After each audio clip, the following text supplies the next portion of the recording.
The 2012 Porsche Cayenne 958 GT Aero 1 kit by Gemballa.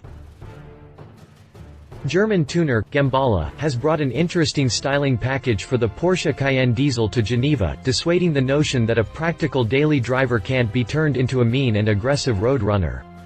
In essence, that's what Gemballa was going for when they went to the 2012 Geneva Motor Show to show off their subtle yet stylish GT Aero 1 modular styling package.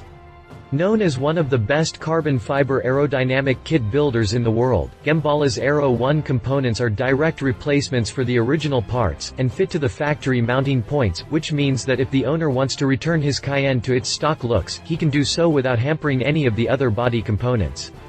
Included in the Aero 1 package is a new front bumper and spoiler, which gives the SUV a more sporting appearance. In addition, the package also has new side skirts, a deeper rear bumper, and a new set of 22 inches ultra-light, forged alloy wheels.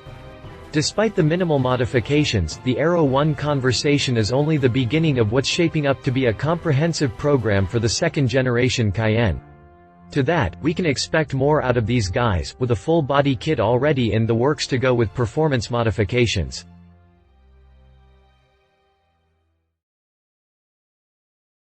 If you liked this video, please share your thoughts in the comments below and don't forget to hit the subscribe button.